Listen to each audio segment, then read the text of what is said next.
Joliba Afternoon News.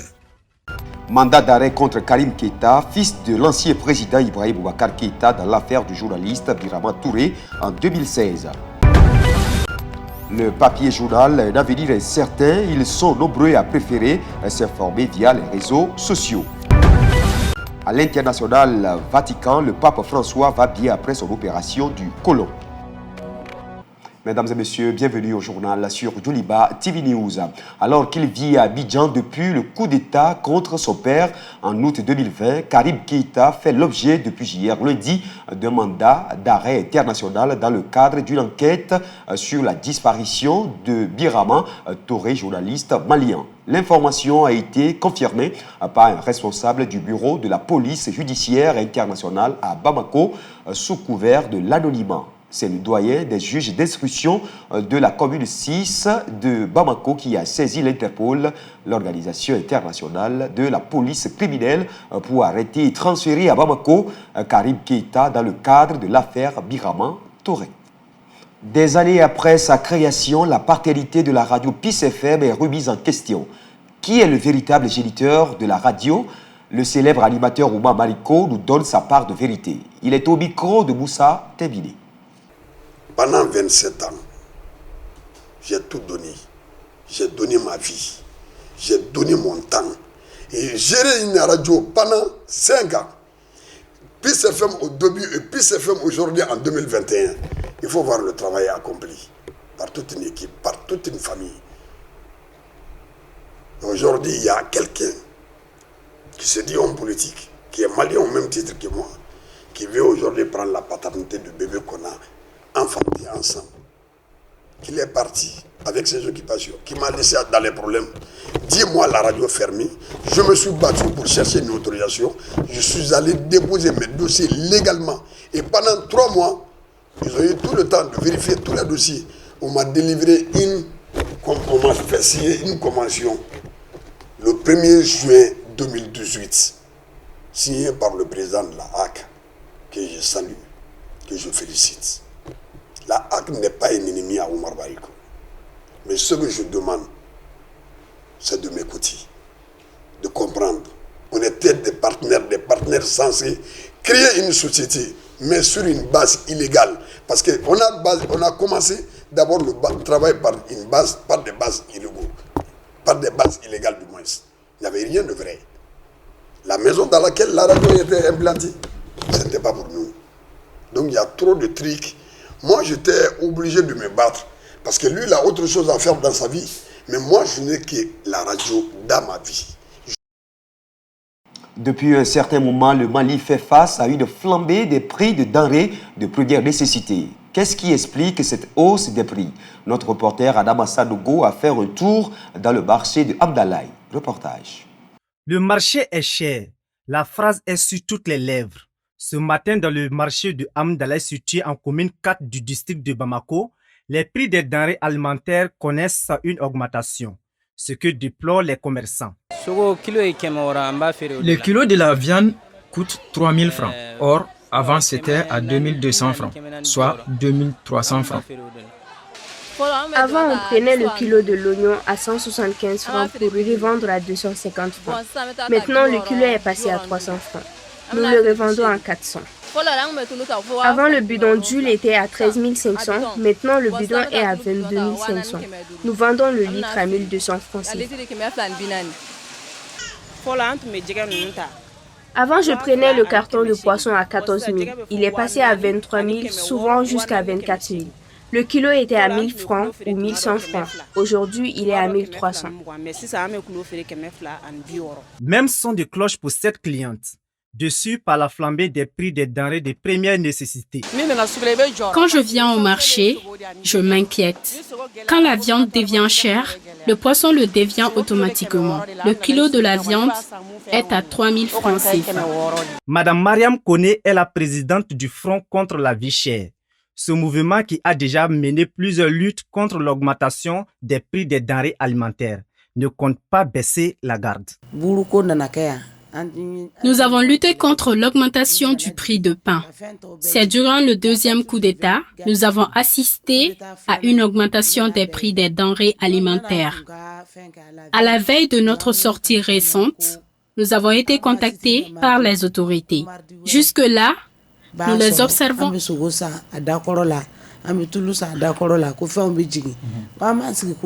Interpellé par le Conseil national de transition sur la question le jeudi 1er juillet dernier, le ministre de l'Industrie et du Commerce a affirmé que plusieurs mesures ont été prises par le gouvernement pour pallier cette grogne sociale.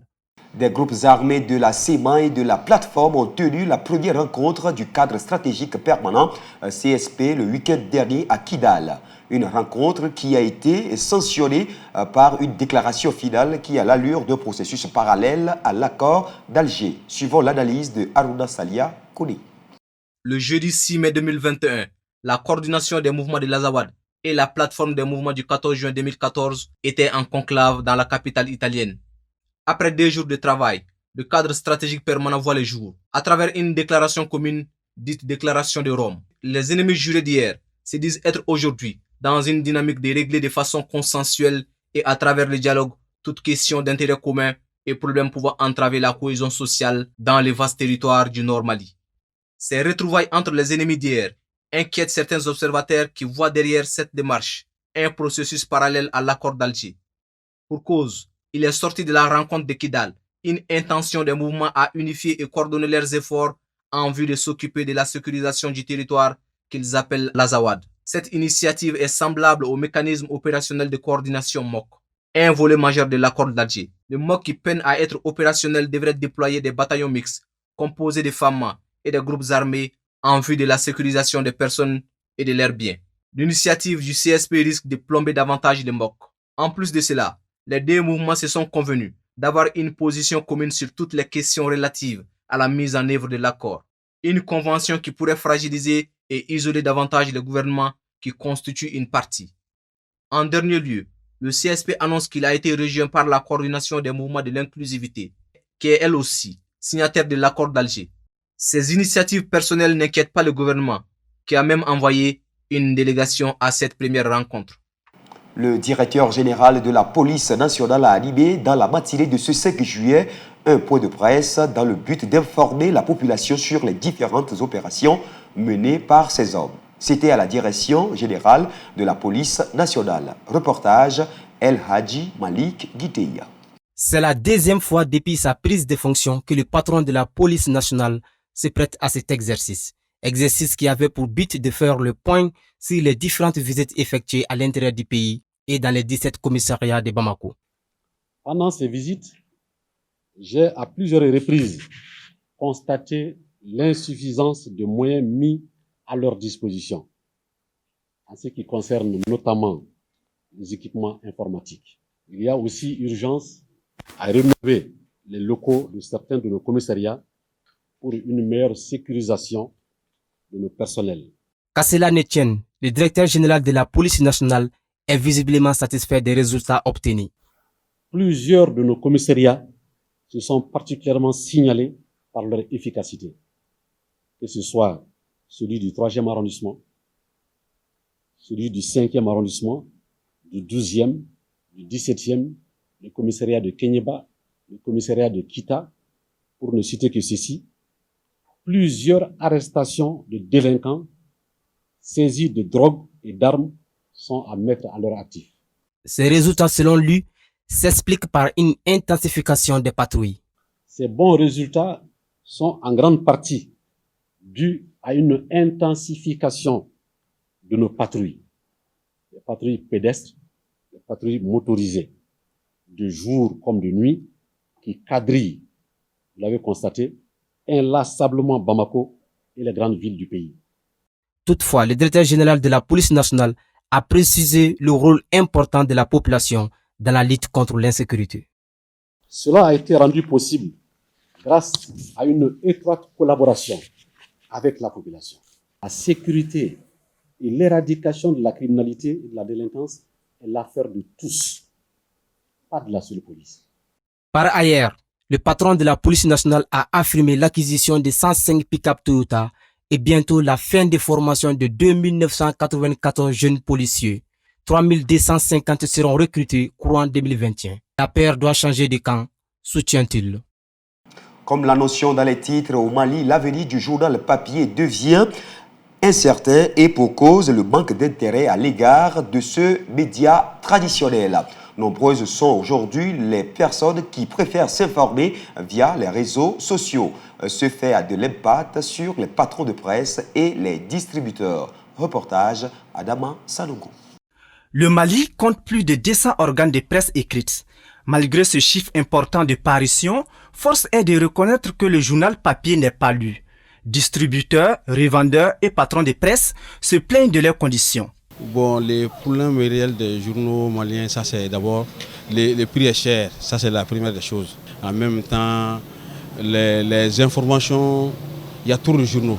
Quand il y a trop de journaux, les gens n'ont pas vraiment le choix, quoi. Vraiment, ils sont obligés de choisir un ou deux journaux comme ça, partir avec ça. Le marché, il est véritablement lent, à ce sens que le tout se retrouve présentement au niveau de cette petite tablette, si vous voulez, ces applications téléphoniques. Donc nous sommes dans ce rouage. Et ça sous-entend que le secteur évolue d'une manière véritablement basse aujourd'hui. Pour la jeunesse, l'information sur les réseaux sociaux est plus rapide et l'accès est facile par rapport au journal papier. Puis, tout le monde s'informe à travers les réseaux sociaux parce que c'est encore plus facile et souvent il y a des vocaux qui viennent. Donc quand tu n'as pas la facilité de lire, tu peux écouter les différents vocaux et comme ça te facilite les informations. Donc pour cela, moi je me base d'abord sur les réseaux sociaux. Les patrons d'organes, de leur côté, affirment que les journalistes n'ont pas une formation de base. Il y a, on doit savoir qu'il y a au moins 200 titres qui paraissent. Et le contenu est le même. Les gens ne fournissent pas d'efforts. Ils ne tiennent pas compte aussi de l'éthique et de la déontologie pour vraiment pouvoir faire ce travail. Les béabas du journalisme sont foulés au sol. En plus de cela, Tchemoko Traoré ajoute que le Malien n'a pas l'amour de la lecture. Le lecteur ne lit pas les journaux. Ce n'est pas comme dans les pays voisins comme la Côte d'Ivoire ou le Sénégal, où tôt le matin, les gens viennent faire le rang pour, comme s'ils payaient leur petit pain, pour prendre leur journal. Ce n'est pas ça au Mali. Il conclut que l'avènement des réseaux sociaux a eu d'impact sur la presse écrite en termes de vente. Bon, avec la prolifération des réseaux sociaux, sur les réseaux sociaux aussi, on balance des informations. L'information que toi, journaliste, presse écrite, privée, tu veux sortir, tu trouveras que cette information déjà est caduque. Elle est sur les réseaux. Je ne vois pas d'avenir pour la presse, pour les journaux papier. Les patrons de presse interpellent les autorités maliennes à assainir plus ce milieu. En définitive, ils veulent un journalisme fondé sur le respect de l'éthique et la déontologie. À présent, l'infographie du jour, le mont Ombori constitue un massif rocheux situé dans le prolongement de la falaise de Bandiagara dans la région de Mopti au Mali, près du village d'Ombori à environ 150 km de la ville de Douadza. Culminant à 1155 mètres, le Ombori Tondo est le sommet le plus élevé du Mali. C'est un site archéologique. Plusieurs grottes auraient été habitées il y a 2000 ans. La population actuelle des monts Ombori est principalement composée d'ethnies Songhai et Dogo. Suivons l'actualité internationale avec Fanta Diarra. Jacob Zuma défie de nouveau la justice. L'ancien président sud-africain a déclaré à des centaines de partisans réunis devant son domicile ce dimanche qu'il faisait appel à sa condamnation à 15 mois de prison. Annoncée la semaine dernière par la Cour constitutionnelle sud-africaine, cette décision de justice exigeait de Jacob Zuma qu'il se rende aux autorités dans les 5 jours. L'ex-chef d'État risque maintenant d'être arrêté par la police. Je ne demande pas de la sympathie, mais la justice. Mon âge, mon état de santé et toute autre circonstance atténuante n'ont pas été prises en compte lorsque l'emprisonnement a été décidé. M'envoyer en prison au plus fort d'une pandémie à mon âge revient à me condamner à mort, affirme Jacob Zuma. La plus haute juridiction d'Afrique du Sud a statué ainsi après que l'accusé ait refusé de témoigner devant une commission chargée d'enquêter sur des allégations de corruption durant sa présidence de 2009 à 2018. Des responsables du parti au pouvoir, le Congrès national africain, s'y sont rendus dans la province du KwaZulu-Natal où vit Jacob Zuma pour tenter d'apaiser les tensions. Les partisans de l'ancien président Jacob Zuma, rassemblés devant son domicile, promettent d'empêcher toute tentative d'arrestation.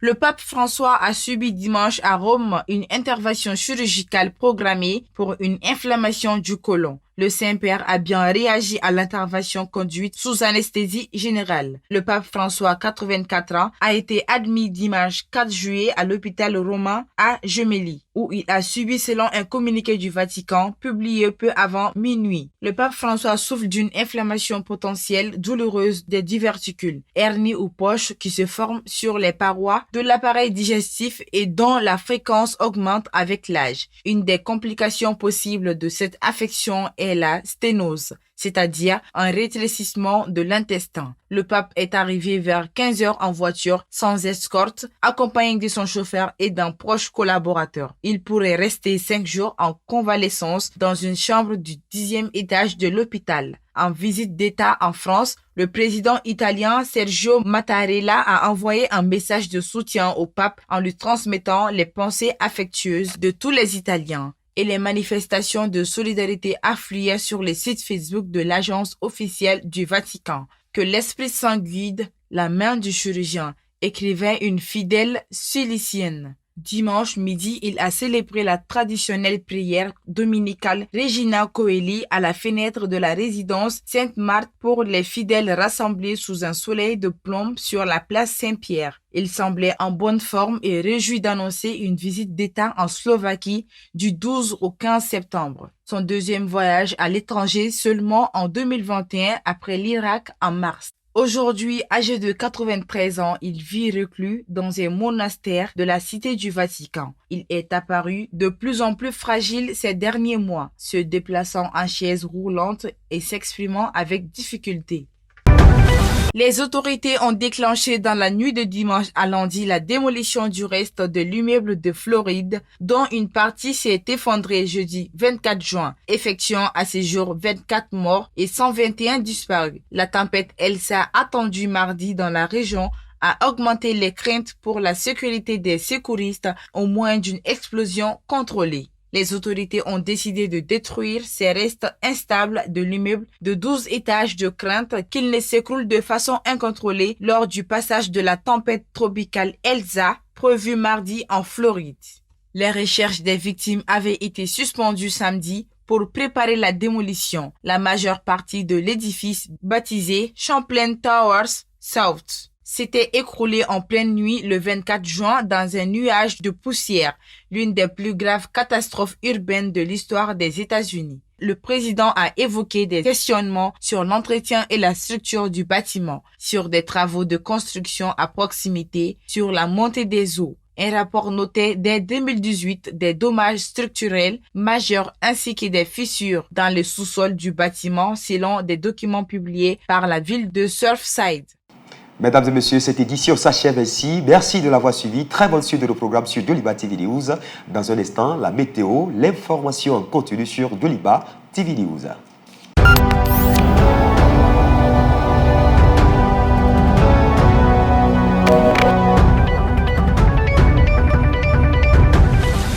Doliba Afternoon News.